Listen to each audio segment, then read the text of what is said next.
नागपूर जिल्ह्यातील मौदा तालुक्यातील धानला ग्रामपंचायत कार्यालय येथे आयोजित मुख्यमंत्री समृद्ध पंचायत राज अभियान व माझी वसुंधरा अभियान अंतर्गत गाव भेट आयोजन करण्यात आले। यावेळी नागपूर जिल्हा परिषदेचे मुख्य कार्यकारी अधिकारी विनायक महामुनी, माजी आमदार टेकचंद सावरकर, सरपंच ज्योती सावरकर, निशा सावरकर, मंगेश ठोंबरे, नारायण मेश्राम प्रामुख्याने मंचावर उपस्थित होते। राज्यात मुख्यमंत्री समृद्ध पंचायत राज अभियानाची सुरुवात करण्यात आली आहे। पुढे बोलताना महामुनी म्हणाले की राज्याच्या ग्रामविकास विभागाकडे मोठी यंत्रणा असून विभागाने ठरविल्यास हे अभियान घराघरात पोहोचेल।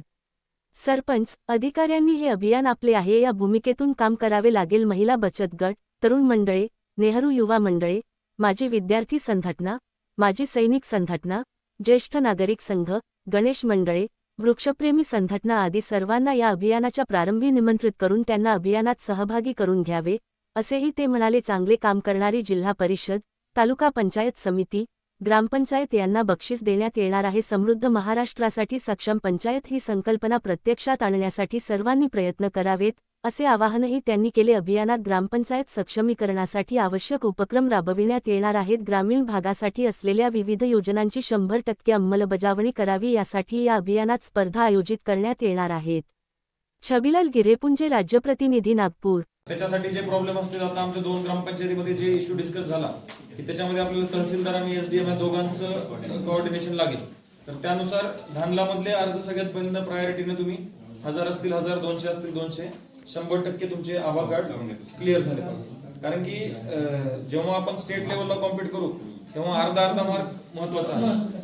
आता पश्चिम महाराष्ट्रातल्या किंवा काही पुणे जिल्ह्यातल्या किंवा सातारा सांगलीमधल्या काही ग्रामपंचायत आधीपासूनच खूप टॉप आहे, तर आपल्याला त्यांच्यासोबत स्पर्धा करायची आहे। तर आपल्याला आपण अर्धा सुद्धा मार्क लूज करू शकत नाही आणि आपल्याला धानला जिंकवायचंच आहे।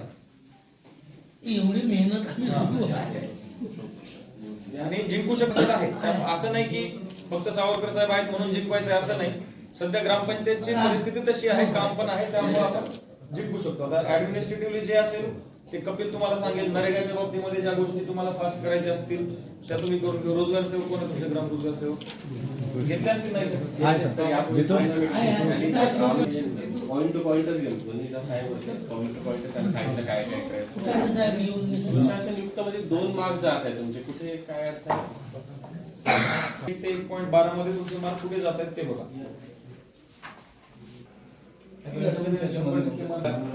काढले आपण सबमिट करायला। तुम्हाला सांगितलं होतं ग्रामसभा बाबत काय करायचं, एकही तपून आणि समित्यांचे मी म्हटलं रजिस्टर करा वेगवेगळ्या केल्या। 7 समित्या आहे केल्या, एक